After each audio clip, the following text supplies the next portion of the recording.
Good afternoon. My name is Dr. Mary Ann Picone. I'm Medical Director at the Multiple Sclerosis Center at Holy Name Medical Center in Teaneck, New Jersey. And it's my pleasure to be involved in the Live Well MS podcast.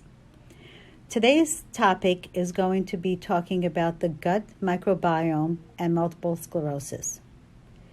We often talk about how important it is to maintain overall good health, since we know that having other medical problems, such as high blood pressure or high cholesterol levels, for example, can also have a negative effect on multiple sclerosis disease progression.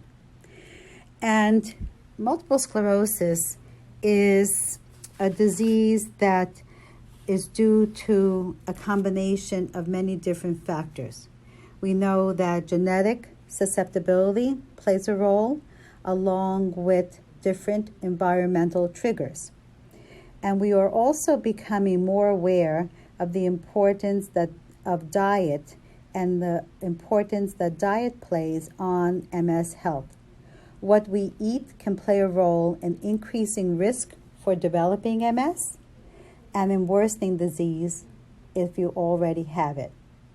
Researchers are asking, can we improve disease by eliminating pro-inflammatory microbes in the gut and encouraging growth of anti-inflammatory microbes in the gut? Now, what is the gut? It consists of the small and the large intestine, and it's the largest immune organ in the body. It has been shown to have profound effects on development and maintenance of immune system function in both animals and humans. And there are 100 trillion bacteria in the gut. So the type of bacteria that we have in our gut can play an important role in MS immunology, and the interaction between the gut microbiome and genetics may hold the key to the cause of MS. We are realizing that diet, vitamin D insufficiency, smoking and alcohol use are risk factors in the development of MS. But why these factors play such a significant role may have to do with their effect on the gut microbiome. Now, the gut microbiome is initially derived from our mothers as we pass through the birth canal and then modified thereafter by diet, antibody use, host genetics, stress, hygiene, infection, and aging.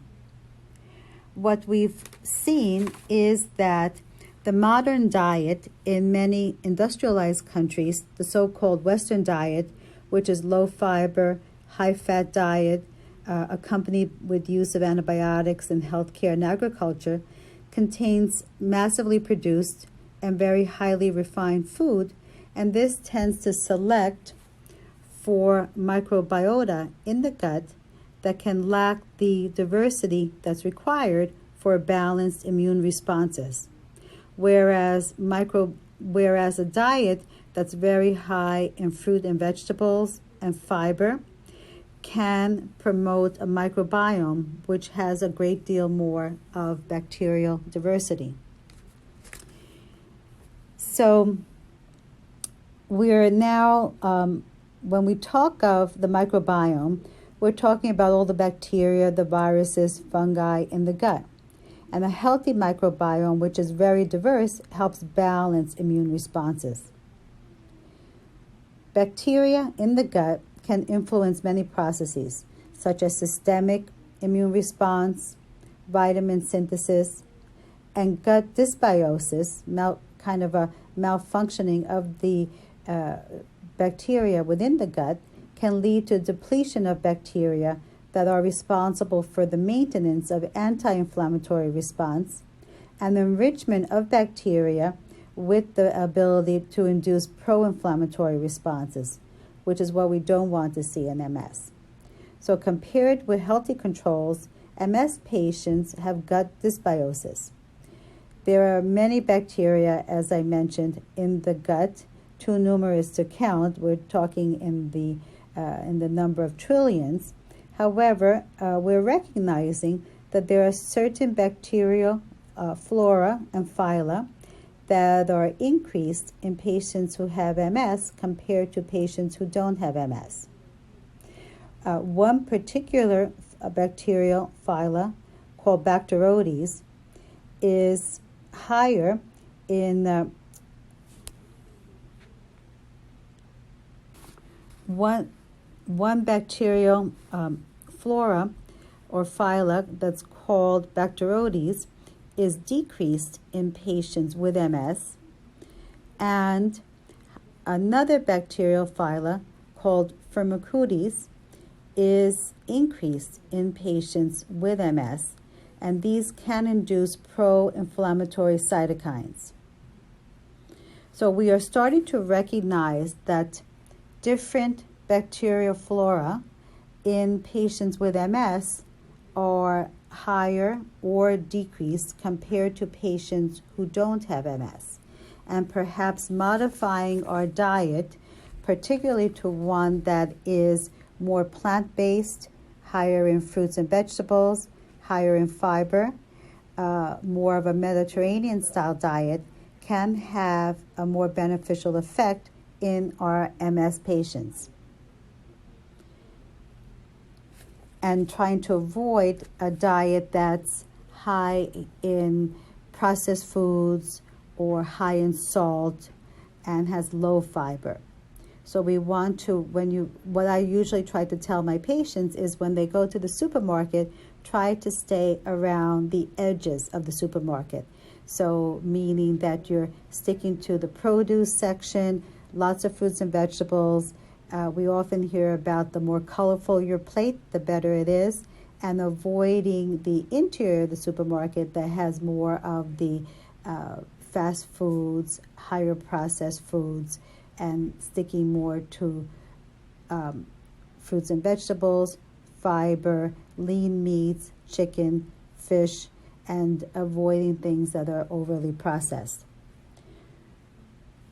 So the gut microbiome can affect the risk of MS and MS relapses through immune modulation.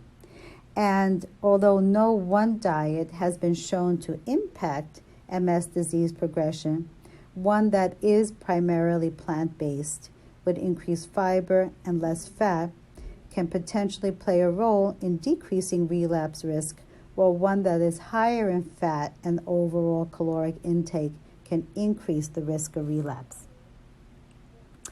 Individuals on a higher fiber diet can present with more diverse bacterial species within the gut. And this is very important, and we're realizing more and more how helpful this can be. The greater the diversity of the microbiome, the better the health outcomes of patients overall.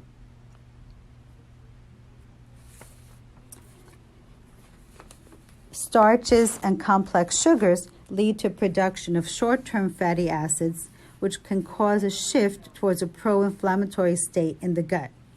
In MS, in terms of bacterial flora, Bacteroides tends to be more prevalent, whereas with non-MS patients, Firmicutes bacteria are increased. Obesity, we realize, is a risk factor for MS development, and with obesity, there is reduced diversity in the gut microbiome and lower prevalence of the Bacteroides bacteria. Supplementation with probiotics may be beneficial because of their ability to promote a shift towards a more inflammatory bacteria in the gut. And it's never too late to follow a healthy diet. Certainly, we recognize that the earlier patients start eating a diet that's higher in fruits and vegetables, that's higher in fiber, lower in fat, the better they tend to do, but it's never too late to change.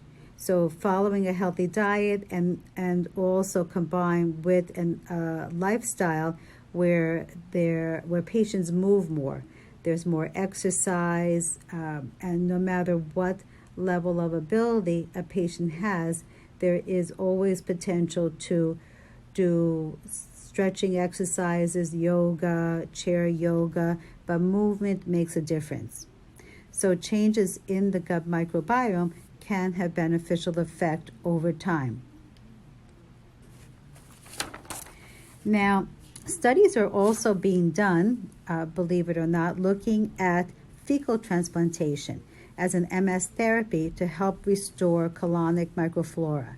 So what this is that stool from a patient who doesn't have MS is is mixed with the colonic flora in a patient who does have MS to try to help restore healthier colonic microflora balance. So we are realizing that the gut microbiome is an important environmental risk factor, particularly at an early age, and modifying this by diet can play an important role in both MS disease prevention and in disease progression.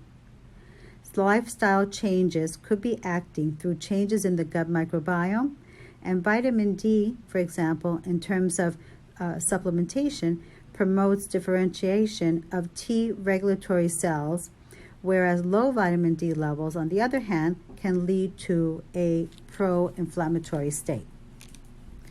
It is important that you reach out to your healthcare provider if there are any further questions on this topic and for other advice regarding the best diet to follow if you have MS.